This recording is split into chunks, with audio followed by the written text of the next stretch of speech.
So as we talk about this really important goal around how this district approaches quality leadership, teaching, and learning, let's just be clear that this is no small endeavor. When we make a commitment to professional learning for all adults, and we talk about 14,000 employees, and we talk about how do we take this to scale and become very systemic about the work and be able to have some assurances that all of our educators have access to high quality professional learning, what does that look like? That is one of this board's clear commitment. Before there was an LCAP, we had our 12 quality school indicators, and now in our LCAP we know that a hallmark of quality public education is quality professional development for the adults involved, and we've always had an approach that's about building capacity, and we know that when we invest in people and people learn that's an investment that lasts. And so we want to give an update on that, say where we are, talk about the scale and the scope of this endeavor, that I would challenge any of us to look for any large urban district nationally that is able to take to scale professional learning, where we have teachers through, there are many different approaches that we use, but if you think even about the teacher effectiveness money, all of our teachers are involved in PLCs. We have site-developed principals working with their teams to have professional learning plans in place. And I would venture and challenge us to look anywhere else in the country where you can see a capacity building that's being done at this scale. And we want to talk about that work. And I've asked 2 of our staff members to join, but it's really a full team approach, and it's something we think a lot about and want to share how we're doing the work this evening. Great. Thank you, Superintendent Martin and board members. Area Superintendent Marino and I are pleased to be here tonight to share with you everything that's been done to date around LCAP goal number 3, quality leadership, teaching, and learning. A little bit about goal 3. It was created to improve student outcomes for each and every child, and in order to do that, we've had to put in place professional learning for both our teachers and our administrators, because they're the most valuable asset, one of the most valuable assets we have in the system. I never can do this right. Oh, you just double-clicked. How do you get to go back? Oh, there we go. There you go. There we go. She didn't want to do that. She said, you have to do that tonight. I don't do it any better than she does. So, goal 3, quality leadership, teaching, and learning. We've highlighted 3 subpoints for you tonight that we're going to cover. And the importance of these is those 3 subpoints alone have impacted over 175 administrators and more than 2,500 of our teachers. So I'm very excited to talk to you about quality leadership, because I believe the work that we're doing is amazing. We're doing the right work at the right time with the right people in the right way. And so tonight I just want to talk to you about 3 things that I think are very impactful when it comes to our equity work in strengthening leadership and strengthening teaching and strengthening learning. Our approach is really about being learners who are engaging in ongoing and continuous improvement. And so I want to just talk to you about 3 things that are highlights. We're doing a lot more. Our work around equity, our work around building capacity at sites, and our green team support, which for those of you here, you know that's our collective support from our district teams out of the school sites. So I'm going to start by talking about equity. And when we launch our our learning cycles at the Leadership Institutes, we have had the privilege of being side by side, really the national scholars who are right there motivating us, inspiring us, and really serving as thought partners. So I just want to share a nugget. We learned so much from them, but just a nugget of what we learned from each of those speakers, if I may. From Peter Johnson, we learned really about the language that we use in our schools matters, and that the words that we choose can create students who are agents of their own learning and who have a growth mindset. And so we studied that and brought that back to our school sites. From Yvette Jackson, we really were reminded that our students bring great gifts and strengths on which we need to build, and that many of our students are school dependent, and they rely on us to unlock their genius. And so she shared instructional approaches that are grounded in the neuroscience that we are pushing out to our schools and to our classrooms, again, to unlock the genius. Most recently, Pedro Noguera was with us as we launched our last learning cycle, and he really helped us think about excellence through equity, and that it was about outcomes, and that we really needed to get our eyes on the students we serve.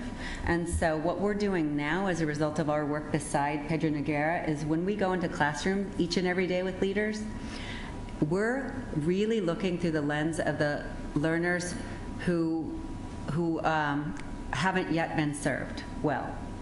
And we're thinking together, what's their experience? And if this is what we're noticing, what is it we need to learn to do a better job and then get better results?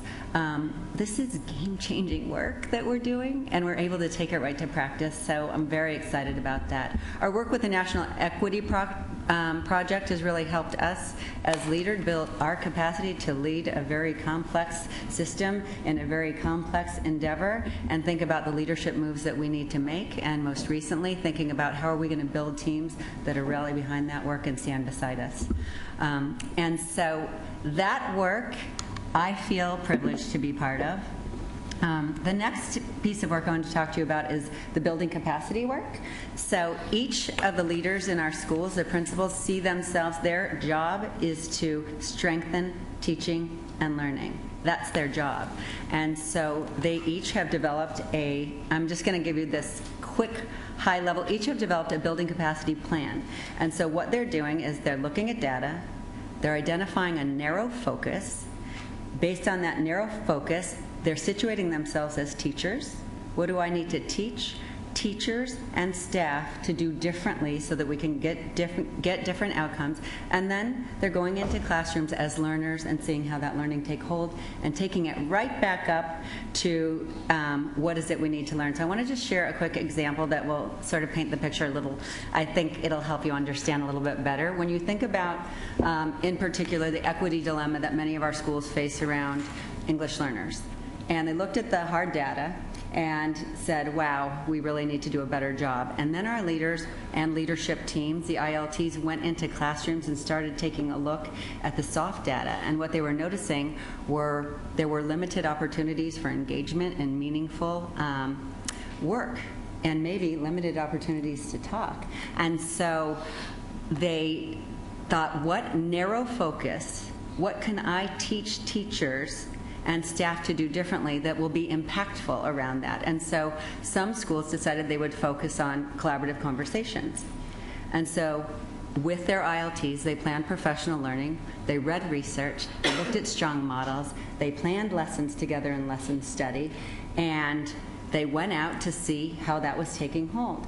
And they noticed, wow, now there are so many more opportunities for students to talk, but that talk isn't necessarily building a greater understanding. We have more learning to do, and so they're back to the drawing table. So this cycle of improvement where we're getting really clear about the work that we need to do, and then we're taking steps to improve it a little bit at a time and paying attention really to the impact on the learners. So that's exciting work. That's happening in each and every school, and that's happening up and down the system. So it's happening with us as leaders, and it's happening with our teachers. And we hope it's happening with our learners.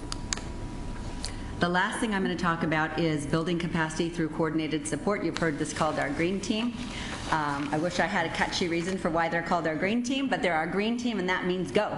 And they're out at schools now. We know that they're made up of all of the different departments that used to support and serve our schools more in isolation. And now we have a coordinated support coming from those teams that's focused, tailored, and targeted, and strategic. So each area has a green team, and based on needs, the area superintendent and the team decides where can we send that team, where that team can go help the leader do some work around their focus area. So depending on the school needs, the members of the teams go, and we literally sit around the planning table and we think about together about the leader's focus and what they want to improve instructionally. And we develop a plan with our areas of expertise. We're learning from and with each other. And it's grounded in, we're looking for impact on teacher practice, impact on leadership capacity, and impact on student learning. Ideally, it looks like this. It looks like members of the green team get in their cars and they arrive at the school in the morning. And they work side by side, teachers and leaders, and they reflect on what's happening. And they go back to the drawing board, and they continue to teach and learn, and they build the capacity to site, and then off they go, and they go to support another site in the area, and so on and so on. So it looks a little different at this point in each of our areas, but the idea of coordinated support around the principal focus area is what I wanted to share with you tonight. And now Jim's going to talk to us about some professional development opportunities. So as we look at professional development, this year we're focused on ongoing, collaborative, and job-embedded professional development, because we know that's what works. So we're going to highlight just 3 areas tonight of the many, many professional development opportunities the district offers. We're going to look at Lucy Calkins' reading units of study, and we have 5 site leaders that are leading that work, our math studios, and Rely, our new resource library. Most excited about that one. So we piloted the Lucy Calkins reading units of study. 38 schools opted in for this first year. And so why did we choose the reading units of study? Common Core materials are extremely difficult to find. Anything that's really aligned to Common Core, they're almost impossible. We believe that Lucy Calkins materials out of Teachers College at Columbia University were the right vehicle for now. So in doing that, I thought of a novel approach over the last summer about who could lead the work. So I tapped 5 of our site leaders: Hawthorne Principal, Whitman Principal, Loma Portal Principal, Mason Principal, and Green Elementary Principal. So they've all been working extremely closely to do this work. So how do they support the other principals? So they're the 5 leads, and they support the 33 other principals with anything that they need. They can contact them anytime to get advice, whatever. They can do site visits to their school to learn from them. And then we also, those 5 principals also have recently accomplished 11 sessions for teachers at the pilot schools. We had 183 teachers attend the learning, and it was, I think it's going to make a great impact on their ability to deliver the units of study. I would also like to add that SDA President Lindsay Birmingham and I attended one of them, and I think we were overwhelmed with what we saw. Teachers and principals at that session were thoughtful, collaborative, honest with each other about what was working and what wasn't working. And I think Lindsay and I left that room thinking, wow, this is a way to go. This is working really, really well. So I want to talk a little bit about Greenhouse and Math Studio. This is brought to us by a Teachers Development Group out of Oregon. And we started last year with two Math Studio schools that got the professional development and the training around Common Core math. Those 2 schools were Marshall Middle School and Edison Elementary. And other sites could come and observe from them through the year. So it was just to develop and see how this was operating within our system. This year we added what they call greenhouse schools, which are kind of junior math studios. And we added, I believe, 6 additional schools, and we made Madison High School one of our high school math studio. In that work, we've impacted more than 600 teachers and 11 principals. And the most exciting thing about that is we're building teacher capacity through the system. So it's very systematic. And what we're finding is that the greenhouse studios next year, they become sites that others can reach out and learn from as well on site. So it's really on-site embedded learning that has gone very well. This is my most exciting piece. So when we actually launched also Lucy Calkins Writing, again, because we felt it was very Common Core aligned. And that was in every school TK8 of this school year. And in doing that, we really wanted to provide for teachers, because Lucy Calkins can be very narrative and very difficult to read and understand. So we developed some materials that would help teachers that included videos and other materials that just made Lucy's work a little easier to understand. We put that on the webpage, so that was kind of our initial online learning, and it was all done in-house. And as of today, we've had over 180,000 hits on that particular item. So that led us to think about where do we go from here? If online learning is that impactful, 180,000 hits, what do we do next? So we came up with our system called Rely. And Rely came out of thinking in my department, and it's really, really innovative, and I've got some key words here. I don't want to forget about this. So it's a way to support teachers and principals. Online, they can access from anywhere in the world. And we want to improve the outcomes of each and every student. So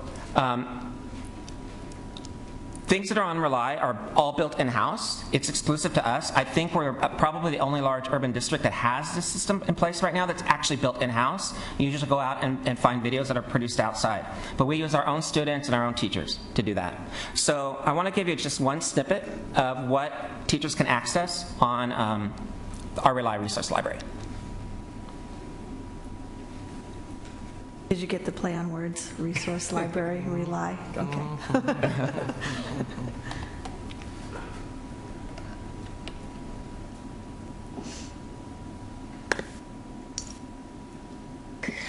Let's take a closer look at one professional development module that's currently available on the Rely website. There's more to word study than phonics.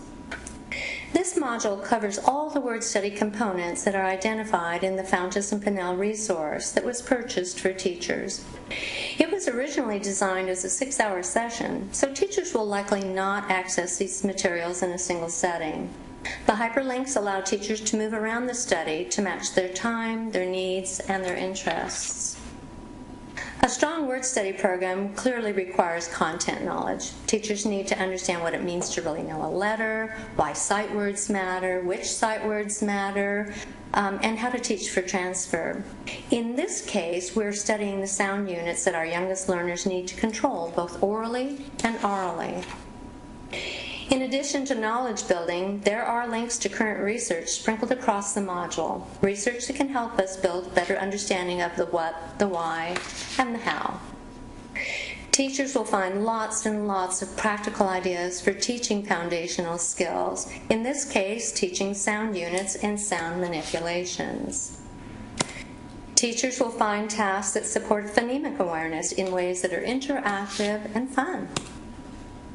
Teachers will find tasks that support children in hearing and recording sounds and words. And they will find tasks that support how to use the word wall to actively teach and review sight words, and so much more. This PD module includes 6 short videos that show teachers and children actually engaged in strong word learning work. In this particular video, the teacher uses children's names to analyze letters, syllables, and word parts.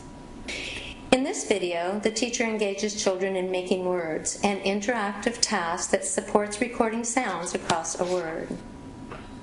The PD module ends with a brief reference list and an important reminder that word study, while essential, is insufficient. Word study always, even from the very beginning, lies in service of making and conveying meaning. So that is just one of many resources that are currently available on Rely, and we're constantly adding to that. And everything that goes on Rely is actually vetted through Instructional Cabinet. Thank you. Thank you, Mr. Soto. Yes. Great presentation. Thanks. Thank you. Do we have professional development for classified as well? We do, but we didn't emphasize that tonight because we were looking at quality leadership, teaching and learning. Got it. Thank you. Yeah. But we do. Yeah.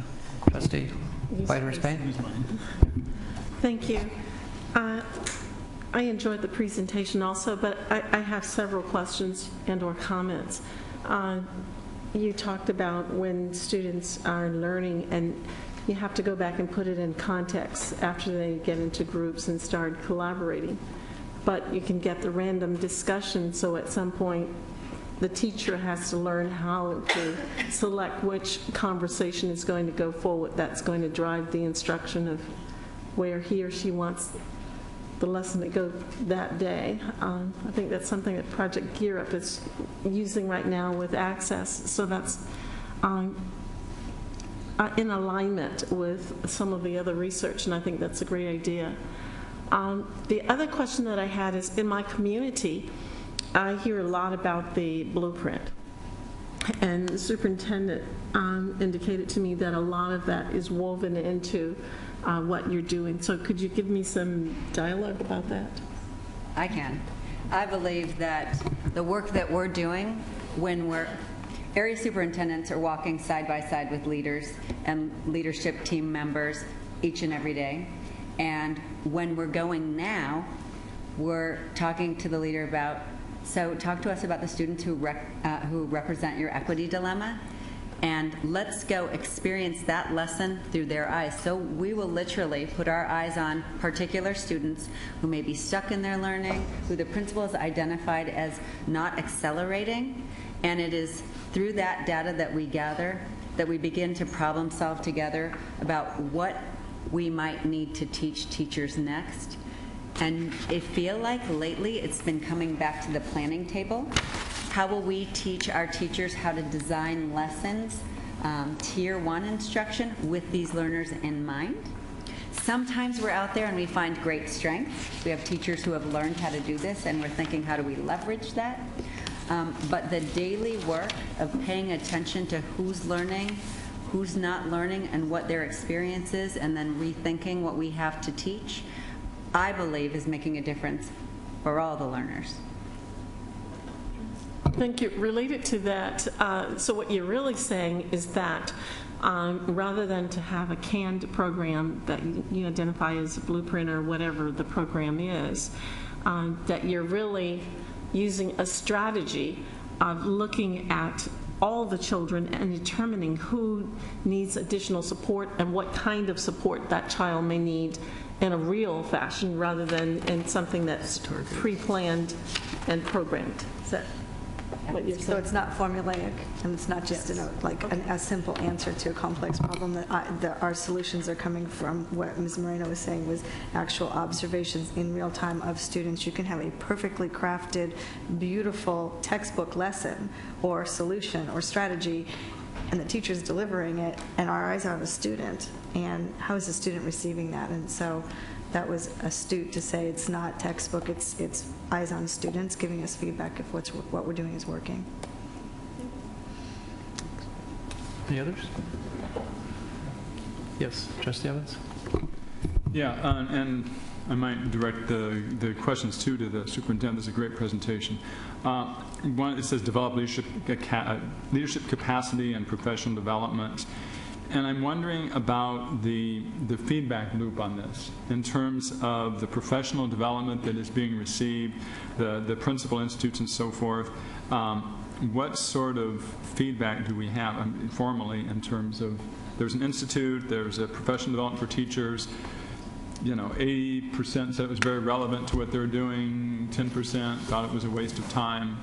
Well, feedback is critical for us to make sure that we are getting feedback in whatever venue, and so whether it's online learning or whether it's a Principals Institute, the way we get feedback is crafted a little differently, but I know Ms. Moreno can talk about feedback from the Principals Institute, Mr. Solo can talk about feedback from teacher professional development and some experiences if you want to give some specific examples, but feedback comes back to a full team. It's not just private individual feedback. The team always takes a hard look at the feedback, and we need that to continually improve. We can barely get to our cars. After you teach something, you plan for it for days and weeks. You want to know, what did people learn and what do they need next? And they're honest. They tell us. We can barely get to. They're on it. They honestly tell us, and we can barely get to our cars. And we spend our time that afternoon. Generally, we meet. It depends whether if we can meet that afternoon, the next afternoon.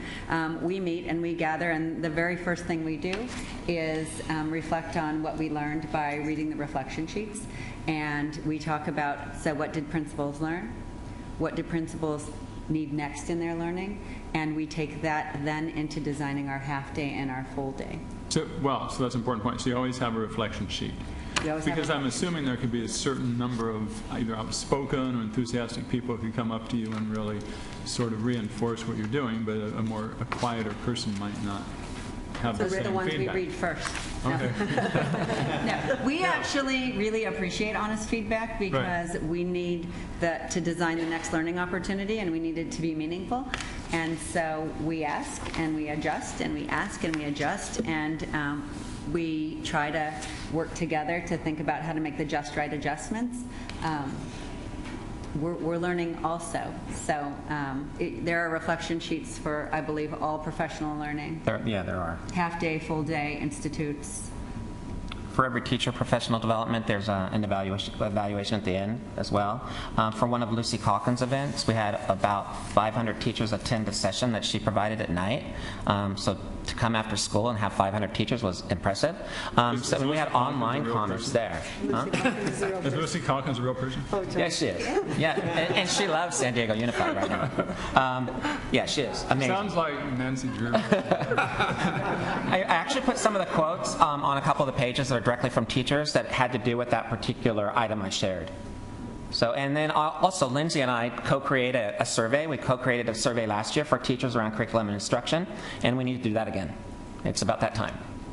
I mean, our commitment to our approach for leadership development is at the core is building capacity. We can't say we're about building capacity if we don't take feedback from the people whose capacity we're trying to build. So as it's an ongoing process, and as we get feedback, it helps us know what the next session should be. And we have goals, we have aims, we're teachers, and so we have an objective that we hope to accomplish, and then when we do our visits to schools, we can see if there's impact. So part of the feedback is out in the schools. Are we seeing it take hold? So that's live and observational feedback, and then there's the concrete feedback in a written review, a written evaluation of the teaching and learning. So feedback comes in the form of data. What does the data look like? Is the data changing in forms of the observation when we're focusing in on 2 students in a classroom and we're paying attention to an equity challenge? You don't get to come to a full-day principals institute and then not have things change at your school. So we get feedback that way, and then of course the formal feedback and written evaluations that we pore over. And if we don't see impact of our work in professional learning in moving the system and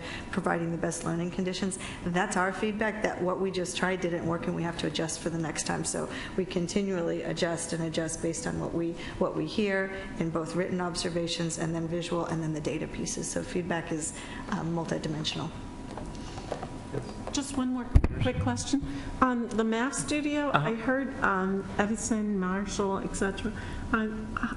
Which District E schools are involved? I can tell you the schools are involved. So the 3 math studios are Madison, Marshall, Marshall Middle, and Edison Elementary. And then the greenhouse schools that we added this year are Balboa, Penn, Carson, Field, and Perkins. And then for middle schools, we have Farb, Wagenheim, Dana, and Correa work together on it, and Lewis and Roosevelt. So we have one for each area. Write those down for you and tell you which ones are District E if you like. You didn't write that quickly. I just have it by area. Lindsay Birmingham, your name came up a couple of times. Did you want to make a statement or comment at this time on this issue at all? Uh-oh. All right. She didn't know I was sharing her name tonight. I was thinking about turning in a form, but it was too late because you had already started the agenda item. One of the things that Jim did mention was our opportunity to go to the principal-led professional development with the teachers, and it was a great experience. But one of the greatest parts of the experience was how honest those principals were being at the training. And I think it gave Jim and I a lot to think about, that what's going on at every school is not what these 2 principals were doing at their school, where this is their one focus. They're not also focused on 5, 10, 15 other things, but taking on the Lucy Calkins reading and writing work was their one focus. So they didn't have a ton of focus on data. The data that they looked at had to do with Lucy Calkins. They weren't looking at SBAC and interims and everything else, but Lucy Calkins was their focus. Every single dollar of discretionary money they had went to teacher, PD, PLC, and release time. So a small school, how big did he say his school was? I think like... Hawthorne is about 250. 250 students. $45,000 at that school was going towards giving teachers the time to try on this work, to work together with their cluster schools. And so that was a big eye-opening piece there. And then the other piece, I think the first part that Mrs. Marino was talking about with the equity work, we hear a lot about the equity work with the principals and what's happening on the administrative level, but I don't think our teachers are really getting that training. and relying on our principals to take it back, it's kind of like secondhand learning, where when you don't hear it directly from the experts, it's not as powerful of an experience. So that is something that I know I emailed all of you guys about earlier on in the year when I had the opportunity to see the Paper Tigers movie, and how powerful that was to be able to go to that movie, and really hoping that our educators get some of that first-hand training and experience as well. I can address that, Lindsay. Last month, all the middle school principals could bring a team to, I think it was a 2-day institute. I think it was 2. Was it 2? Yes. Okay. And then all principals just today received an email about the next upcoming training, every principal, and they get to bring a team as well. Teachers. Of teachers, yeah. With the National Equity Project, and we have 8 days coming up for the teachers to begin to come. And that was the phased approach that we had to start with, actually started with the board, being trained by the National Equity Project, and then leadership team and principals, then bringing in vice principals, and then now the 8 days coming up with the teachers being able to join us. That sort of addresses one of the questions I was asked, because I look at this information provided by Peter Johnston and Yvette Jackson and Pedro Noguera on the National Equity Project, and I'm curious, how much does the rank and file teacher know about what these people are doing? And I could imagine there could be even voluntary events where teachers could be exposed to these forward thinkers. Well, and that's when I opened up the item. I'll circle back to that now. When we talk about a district our size, to take this kind of learning to scale, it's not about bringing in one expert and having every principal go for 1 day and learn and then expect that osmosis, the teachers just learn it if they weren't there. So what Ms. Moreno described was a systemic approach. How does it actually get to a classroom? So then it's about principals come and learn, and then principals develop a principal learning plan, a building capacity plan at their sites. And so what we teach principals how to do is, how do you build the capacity of each and every teacher?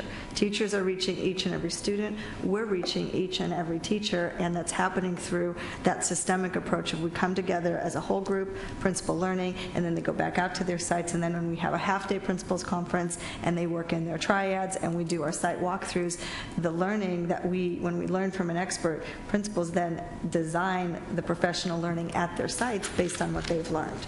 And it sounds like if we've got a team that's coming from the school, then the team can design together. Exactly, and the principal's learning plan, we already know that the site learning plan, that's developed with the ILT, but principal brings content, brings thoughtful things that we're learning as a district, so we do have a district systemic approach, so it's not everybody just making up their own learning, but then you bring it to your site and saying which one makes sense for us to learn now and what are we going to address next as learners on our campus. That's the systemic approach to being able to take something to scale in a massive effort. Okay. Any other comments? Yeah, Yes, I really appreciate, Jim, what you were talking about with the resource library, that we're developing content from our own educators. So how does that process work? So let's say you've got a couple of teachers at a school and they feel like they're doing something really exciting and it's having impact. How does that make its way to the resource library? They could contact the Common Core teachers through their principal, would probably be the best way. We've actually gone out and kind of recruited ourselves. A lot of teachers aren't comfortable being videotaped, for example, and so we want people that will open their doors to us right now, but I certainly see teachers in the future coming to us more. Yeah. I just want to thank Lindsay. I mean, thank you, Dr. Mike, for inviting Lindsay to come up. That was not planned, but this works when we get really powerful, meaningful feedback. And Lindsay isn't the only voice, but she represents the voice of the teachers, and she's been really a strong partner in helping us understand what meets the needs and what doesn't, and how do we get this out there? How do we have teachers sign up to become teachers of teachers? And her feedback and her partnership in this is critical to making it work. So thanks for impromptu comments tonight, Lindsay. I know you weren't planning on it, but I appreciate the partnership and your coming up and speaking about the work that we're doing together. Yeah, we spoke earlier about time to time maybe having a comment from the floor, and that would be appropriate, and it was appropriate tonight. I was glad that Lindsay stepped forward and shared that. Right. I just want to make one more comment, and this is a broken record on my soapbox. Okay. It has to do with the bureaucratic statements. The big title here is LCAP Goal 3. okay? That is a state bureaucratic term. I mean, yes, everybody in the education field knows very clearly what that means, but I think we need to continue, and this is probably for the communications department too, but we need to continue to put our own San Diego brand on what we are doing, so we're very clear about that. So, for example, when we're talking about feedback, I'm even curious, after all these years, if we were to go out and ask the teachers in the classroom, what is Vision 2020? And what in the world would they say? You know, I mean, how many thousands of different answers would we get? If we went around even this table right here and asked, you know, what is Vision 2020? And I even try to come up with my own succinct thing, which is Vision 2020 is for quality schools in every neighborhood, which means a broad and challenging curriculum for all and quality teaching in every classroom. And I think with that, it's sort of embedded the 12 indicators that we originally came up with in terms of you have to have the right facilities for quality school, you need the right support staff for quality teaching, you need to have good leadership and broad and challenging for all. It means you have a good world language program. It means you're working on equity, all of that. But again, it may seem like a semantic thing, but what I would say is this is Vision 2020, Goal 3, quality leadership, teaching, and learning, and in small print, meets state LCAP requirements. Otherwise, we're sort of saying it just gives the impression that we're meeting a state requirement. I know that's not what we're doing, but I just want the message to be clear that we are doing what we think is best for our students, and in the process of that, we're meeting the state requirement. So I know I keep harping on that, but I'll keep saying it. Sometimes we hear the cliche, or you hear us say very often, we're a learning organization, and that's what we're committed to. Many districts say that. This is the example of, and when the LCAP was written, and there's the bureaucratic term again, or the 12 indicators, the community told us what they think, but a quality school shows that we're always learning and we're committed to learning, all students learning, all adults learning. So this is not what we're doing because of the LCAP. It's what we're doing because in 2009, when some of you were on this board, but it went out to the community, what are you looking for? What makes a school great? Our community said, great leadership and professional learning for all. That's what a community is looking for in choosing a quality neighborhood school. And so we want to always bring it back to, why do we talk about this? We're a learning organization. We say it and then we demonstrate it across the system in a systemic approach to building capacity. Steve Brewer. I wanted to put one other person on the spot right now to just get some reaction. And that, Jesse, did you have any thoughts or comments what you're hearing right now? I just think overall it's a good system. I like how it's all coming down to like the teacher's voice and getting more of a like perspective from a different view, and like it's just I think it's really good program total together. Thank you. Okay. Got your student endorsement. Great. Seal of approval. Any other comments? Well, my takeaway is that the district green team is focused, doing a professional development that is focused, tailored, and targeted on the needs of students, and they're working directly with our leadership at each school site, and we should see an outcome, the improved outcome that could address students. And I understand the focus is what can we do for the students who are showing the least amount of growth. And what can we do differently to make that happen? Thank you. Thanks, guys. Thank you, Mr. Sola, Ms. Moreno. So we are moving. I'll move item F1, Approval board minutes. consent agenda. Okay. Second. Cast your vote.